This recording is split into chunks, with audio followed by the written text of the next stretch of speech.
Chapter 3। इसमें आपको बताया जाता है किस प्रकार से कंपोस्ट के अंदर स्पोन को मिलाया जाता है। तो सबसे पहले जब भी हम लोग स्पोन लेते हैं तो ध्यान दें, स्पोन का कलर बिल्कुल सफ़ेद होना चाहिए।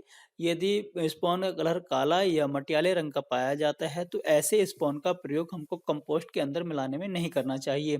यदि ऐसे स्पोन का प्रयोग हम लोग कंपोस्ट के अंदर मिलाने में करते हैं तो हमारी क्रॉप में जो है ज़्यादा बीमारी आने के चांस होते हैं। तो जब भी हम लोग स्पॉन लेते हैं तो वह साफ व सफ़ेद रंग का होना चाहिए। अब हम बात करते हैं कि हमको पॉलीथीन की भी आवश्यकता होती है, तो हमारे पास 24 गुने 24 इंच की पॉलीथीन हो तभी हम लोग जो है पॉली बैग को तैयार कर सकते हैं। 24 गुने 24 इंच की पॉलीथीन में जो है लगभग 9 केजी से लेके 10 केजी के आसपास कंपोस्ट आ जाता है।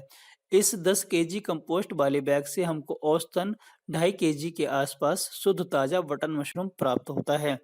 आइए अब हम बात करते हैं किस प्रकार से कंपोस्ट के अंदर स्पोन को मिलाया जाता है। किसान भाई पहले यह सुनिश्चित कर लें कि हमारे पास कितना कंपोस्ट है। यदि किसान भाइयों के पास 10 कुंटल के आसपास तैयार कंपोस्ट है तो उसके अंदर लगभग हम लोग 7 केजी से लेके 8 केजी स्पोन को ही मिलाना अच्छा माना जाता है। अब हम लोग कंपोस्ट को इस प्रकार से फैला लेते हैं और फैलाने के पश्चात इसके ऊपर स्पोन को डालना प्रारंभ करते हैं। स्पोन को डालते रहते हैं और इसको जो है आपस में इस प्रकार से मिलाया जाता है। जैसा कि आप चित्र में देख भी रहे हैं, इस तरह से छिड़क कर स्पोन को मिलाया जाता है और फिर आपस में कंपोस्ट के अंदर इस प्रकार से मिलाया जाता है। अब जैसा कि मैंने आपको बताया है, 24 गुने 24 इंच की पॉलीथीन के अंदर हम लोग इस मिले हुए मिक्स स्पोनिंग वाले कंपोस्ट को 24 गुने 24 की पॉलीथीन में भर के लगभग 10 केजी की कंपोस्ट इसके अंदर आ जाती है। अब हम लोग इसको क्रॉप रूम के लिए तैयार कर लेते हैं। दूसरा हम लोग तैयार कर सकते हैं सेल्फ बनाकर। यदि किसान भाई सेल्फ बनाकर इस कंपोस्ट को लगाना चाहते हैं तो वह किसान भाई, जैसे कि आप फोटो में देख भी रहे हैं, इस प्रकार के सेल्फ वाला एक ढांचा तैयार किया जाता है और इस कंपोस्ट को लगभग 9 इंच की ऊंचाई तक भरा जाता है। 9 इंच की ऊंचाई तक भरने के पश्चात एक अखबार या पॉलीथीन की मदद से इसको ढक दिया जाता है।